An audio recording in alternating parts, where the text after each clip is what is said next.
जब आखिरी सांस ले रही थी मुस्लिम महिला, तब हिंदू डॉक्टर ने सुनाया कलमा।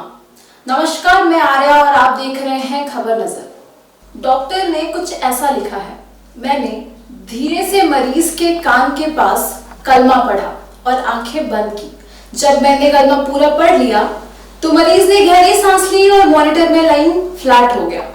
कोविड-19 से जुड़ा भयावहता के रिपोर्ट्स के बीच मानवता को सुकून देने वाली खबरों की भी कमी नहीं है और एक ऐसा ही उदाहरण प्रस्तुत किया है एक केरल की रहने वाली हिंदू डॉक्टर रेखा कृष्णा पलक्कड़ के पटाम्बी में एक प्राइवेट अस्पताल में कोविड मरीजों के इलाज में जुटी हुई है।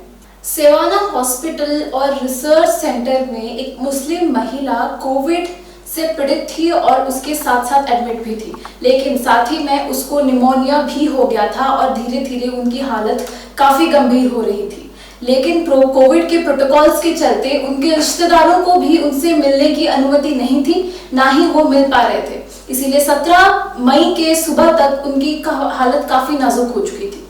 उनके कुछ अहम अंग भी काम करना बंद कर दिए थे और ऐसे में अस्पताल की तरफ से ये फैसला लिया गया कि उनको वेंटिलेटर सपोर्ट से हटा के ऐसे ही उनका ट्रीटमेंट जारी किया जाएगा, क्योंकि उनकी हालत इतनी बिगड़ चुकी थी कि डॉक्टर्स भी ज्यादा कुछ नहीं कर सकते थे और ये सारी बातें उनके परिजनों को भी बताया जा चुका था। और ऐसे में उनके पास डॉक्टर रेखा कृष्णा उनके इलाज के लिए मौजूद थी। डॉक्टर रेखा ने यह बताया कि मरीज के पास उनका कोई भी रिश्तेदार मौजूद नहीं था। ऐसे में मुझे लगा कि इनके लिए कुछ करना चाहिए, क्योंकि मेरा बचपन संयुक्त अरब अमीरात में गुजरा था और मुझे इसीलिए मुस्लिम रीतिवाजों के और इबादत के बारे में कुछ जानकारी है। मैंने धीरे से मरीज के कान के पास कलमा पढ़ा और आंखें बंद की। जैसे ही मैंने कलमा पूरा पढ़ा, तुरंत मरीज ने गहरी सांस ली और मॉनिटर में लाइन फ्लैट हो गई।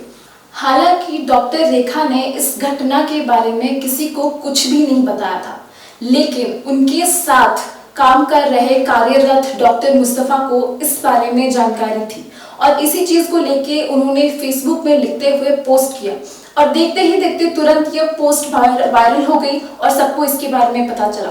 जैसे कि आप देख सकते हैं कि इतनी बुरी खबरें आ रही है, इतना प्रॉब्लम हो रहा है, इतने लोग अपना जान गंवा रहे हैं, लेकिन इसी बीच में जो हमारे कोरोना योद्धा है वो उनके अंदर मानवता है, वो अभी भी हमारे बारे में सोच रहे हैं और कुछ ऐसी ही घटनाएं होती है जो हमें जीने की उम्मीद देती है, इंसानियत को बनाए रखने का हौसला देता है।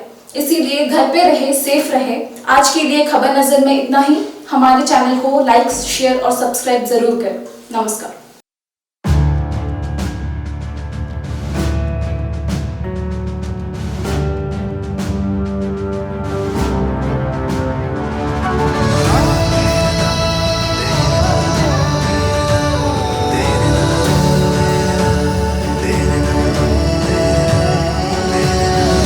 लाइफ कलिंग विश्वास ओडिशार।